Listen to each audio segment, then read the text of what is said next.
Khasia, welcome to the podcast. How are you today? Good. Good. I'm doing good. How are you? I'm great. I'm so good. Thanks for being here. Thank you for having me. I'm very excited. Me too. I'm so excited. So I know that you are the founder of Donde clothing line, Yes. Which is focused on sustainability first and foremost. Yes. How did you kind of find your niche to realize some of the issues that were in the fashion industry and get to the place to start your own thing? Yeah. Well, I've always really loved fashion, and I was always like that person that was like on my computer making like outfits with my cart on a website. Yes. And so I was an overconsumer myself. I just always like wanted the next thing, the new trend. Mm-hmm. And then I feel like in the past few years, like you just started seeing more and more like what the factories were like, and they were all overseas. None of them were in the United States. And of course, it's for a reason. It's because it's cheaper to produce over there. And so when I started learning more and more about the issue and how those people were treated, and just also like the toxins that like go into like over processing just in the fabrics. Once I like read up on it and I did my own research, I was like, whoa. Yikes. I need to change some of my shopping patterns. And it was kind of hard at first because I feel like in a way sometimes it's not very like attainable. Yeah. It can feel like a really big issue. Yes. How can you tackle that as a single person? Exactly. Yeah. And somebody who like had my favorite brands, like how do I just like find like new brands? And so yeah, that's kind of how I like made the transition to sustainability and why I wanted to be more aware of it. Yeah. And the name Donde, tell me, I know that it's meaningful. Yes. It has, you chose that name. So it actually does have a lot of meanings. And as I was like starting the company, I was like, whoa, it has a lot more meanings than I thought it did. But it started out of wanting to honor my Puerto Rican heritage.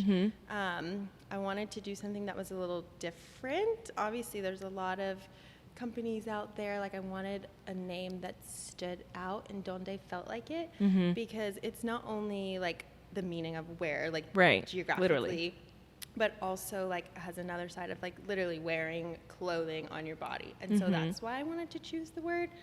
And it just all kind of fell into place with like wanting to like honor my background, and then also wanting to use that as a twofold of like where your clothing comes from and also what you're wearing on your body. So that's where it came from. Very cool. Yeah. You speak of honoring your Puerto Rican roots and like that being a big important part of your just who you are. Tell me about your family and growing up. What was it like? Yes. So my mother is Puerto Rican and my dad is African American, specifically Moroccan. Okay. And so there's just always been a lot of culture in my family, like especially from both sides, honestly. Like obviously both like give a little something different. Like whenever my fiance talks about like my background, he's always like, you have a little bit of the spiciness that comes from like being Latina, and then you just have the like all the history that comes with being African American. And I really felt that growing up too, like within my parents. Like my mom, she always spoke Spanish. I unfortunately did not gain any Spanish. And so I feel like a fraud sometimes. So that's how I grew up.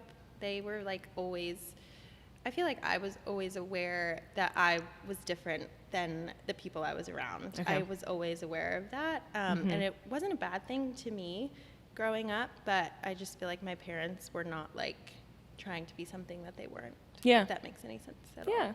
Yeah. Teaching you all about your roots and staying true to that. My That's dad really cool. Especially, I feel like he just kind of honors that. That's very cool. Is your family, or I guess when you think about your business and kind of the lifestyle that you want to live, living sustainably, are family and friends kind of like buying into the idea? How do you share that with folks? Yes, I've actually found like my friends, they'll be like, I bought this shirt but it's not sustainable. They'll be like, I got it from Zara. Don't judge. And like my close friends, I'm like, come on. Like, it's like. We've been talking about this. Yes. I'm like, you can try a little bit harder to find something that is a little bit more sustainable. But like other friends, like I feel like me and like my core group really love to thrift. Yeah. And so we're all kind of like on the same like repurpose, like resource. So yeah, a few of them are buying into it, and a few of them are still like on their way. But like I said, it's like sustainable clothing. It just feels kind of hard to like dive into that world sometimes, and I think people like find it a little daunting at first. So it's a mixture. Right. I mean, on one hand, you could like throw out all of the clothes that you have and be like, I'm going to be sustainable, but then also that's a lot of waste. So you kind of have to piece by piece change your wardrobe around maybe. And the clothes that you have, like you don't need to get rid of. Yeah. Because it's adding to like the waste. Exactly. But like just like moving forward, what are you choosing to buy? Exactly. Really? How do you go about sourcing and curating the pieces that you come across? Like some are vintage, some are new. Yes, some are new. I actually pulled back on vintage a little bit. Okay. When I was in the cohort with David, he was like, so what are you? And I was like, you know what, that's a really great question. Let's figure that out. And he was like, you should start with something, you should just start with one thing. Okay. And like really do that one thing. Okay. And when I looked back at what that one thing was, I wanted to source new clothing that was sustainable and like really highlight those companies. So I pulled back on the vintage a little bit. Okay. But sourcing is my favorite part. Like I said, like when I was younger, I would make outfits like on websites, like and just have it sitting in my cart. And they're just sitting in the cart out there. Yeah. That's And so when funny. I was at UT, I wanted to be a buyer. That was like my dream is to be a buyer. I have to be a buyer. Yes. Like I did the whole like intern Market in life. New York. Like I gotta do this. So yeah, I reach out to the companies. At first, I did research on sustainable brands. Like I had some that I was already shopping myself, others that I was interested in. Okay. And then I also use platforms, like wholesale platforms to kind of do that research too. Okay. But I really wanted to emphasize reaching out to smaller companies. And so I enjoy that most, like emailing that literal owner of that small business in New York and be like, hey, I have this idea. Let's collab. Can I buy some of your clothes wholesale? And that's kind of how it's like worked out. Wow. Yeah. As far as like accessibility for just like the average consumer, I think of it, there's like an educational piece. Like you kind of have to do your research and dig into where is this coming from. Yeah. So it's really nice that you've done the legwork. Yes, And you're like, hi, this to. is sustainable. The desire and the hope is to like be a place where people are like, I want to shop sustainably. How? And for me to be like, this is how. Here's These how. are all the brands. Buy my clothes. Have a nice time. Tell me about your experience in the 100Knoxville program. You mentioned David Harmon, who was your mentor. Yes. What are some of the main like life-changing things that you came away with? And this is even if they're small. This is his building. This is his building. We're in his building. David. Speaking of David. The 100Knoxville program was really amazing. Yeah. It really, really was. And I would have never, like, I didn't even know it was a thing, like, a few years ago. I didn't even know that the Entrepreneur Center existed. It was just really, really amazing. And to, like, have this, like, it just felt, like, very rare in this world, like specifically for like African Americans, like who are trying to be business owners, like that seems rare to like have help specifically for that. And so it was just really amazing to like be able to work with people who looked like me. And and our I don't know what you call Candace's title. I don't know what you would The facilitator. The facilitator. Extraordinaire. She was exactly what I needed. Yeah, like, Candace is awesome. Amazing, and she just has like that like. She pretty much like every week was like, "Girl, you need to like get it together," pretty much to sum up what she would say to me. And a little like, nudge in the pants every once in a while. Yeah, because I do feel like I have more of like not a timid personality, but like I don't want to force anything on anyone. Yeah. And so I feel like I go like the opposite, like extreme opposite.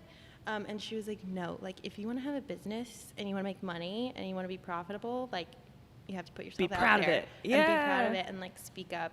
And those were just like the things I really needed to hear. And David was amazing. I mean, he's such a good guy, and everything he said was just like, oh, I never thought about that before. Like I would go home and be like, wow. A lot to unpack throughout the day. Yeah. But That's one awesome. thing he did tell me that has stuck with me, like in the beginning, he was like, what are your challenges? Like, what do you struggle with most?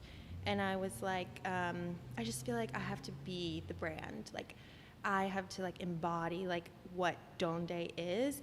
And to an extent, that's true. Yeah. But he was like, that's unhealthy and that's not sustainable and you're going to get burnt out. And I was like, yes, wow. You're very right. He was like, you can be the brand and also be disconnected. Right. And so that was like really relieving for me, because I just thought I had to like give him my all, like 100%. Like, right. Like go for it. And there's a healthy way to do it. But I just think like we see people on social media like posting every day, like updates, like constantly, hour on the hour, when like you can set like pre-made stories and posts and it's gonna be fine and nobody's gonna know. Yeah, exactly. So that was my favorite advice, because I struggled with that a lot in the beginning of like feeling like, are people gonna like this, yada yada yada, and he was just like, no, you have to disconnect. Take a breath. You're not gonna do this in a year or two. Yeah. So that was my favorite advice. That's really, really good advice. Yeah. Speaking of like disconnecting, stepping back, what are some of the things that you do just for you, for fun, to just not have to be on all the time for the brand? Yeah. That's a really great question. I feel like I have little things like in my day that like I like to do, you know what I mean? Like take my time, like go to a coffee shop in the morning, like be calm. Yeah. I'd like to say that like that I do things like throughout the day that like relieve me of like my mind and stress, and that wouldn't really necessarily be okay. true. Like I'd like to say like I read a book for like 30 minutes of the day and like I do this and this and that, but no. Maybe one day. Maybe you one know what? day. Baby steps. I'm not gonna lie and say my character, like my personality, is to just like constantly be overthinking all day. Yeah. So, but same girl. Yeah. I get it. Yeah. It's like turn off. Right. Yeah. Oh yeah, that's hard. But I mean, even just like the concept of starting your morning slow, or you know, regardless of all the things you have to do in the day, it's good to be able to. I'd like to be better at that. I set my alarm clock at like 6, and I don't get out of bed until like 7:30. And you know what? There you go. It's okay. There you go. Oh my gosh. So tell me about like how you've been able to bring your brand to the community, to the Knoxville community, and invite them into a shopping experience and all of that. Because I know you've done some. Yeah. So I do markets. That's kind of how like I interact with the community. That was another thing in the 100Knoxville program. It was like getting people to trust you. Yeah. And one of those things is going into like your immediate community. And when I first started Donde, I was like, oh, I'm just going to be online. Like that's the easiest. Like that's where like we're kind of going in like the world, the retail industry and the world. Yeah. And I wasn't even thinking about markets at first. And so I started signing up for markets, which has been really nice. And just like meeting people in person, talking to them, telling them about like who I am and like what I do and what I'm trying to give to the world. So that's one way. I recently joined a women's group through the WEI. I'm sorry. We. Women in Entrepreneurship. Yeah, a few people reached out to me. Anna, I'm like butchering everybody's name, and they just said they kind of wanted to put like a ladies group together, and that feels really nice too, because like it's a great group. I feel like I'm giving a little bit to them and they're giving to me. So yeah. Oh, and That's then awesome. I did a clothing swap back in the fall. Yes. And that just feels like a really good space to meet people and be like, hi, like I'm trying to be sustainable and I have all these clothes in my closet that I need to get rid of and I don't want to throw them away. Yeah. So here, you find can a second home for them. Somebody else will love them. Yeah. I love that. So I hope to do that every year. That would be really cool. Yeah. I hope you do that every year. Yeah. I was so sad to miss that one. I know. It was like Easter weekend. Everybody was out of town. Yes, that's right. It was Easter weekend. It was Easter weekend. But yeah, that's little ways I'm trying to like get myself into the community. Well, what is one way that Knoxville can support you? What would you ask of us? Yeah, sharing, like right now, this is like a huge way to support my business. Like I just started in October, which is almost like gonna be a year.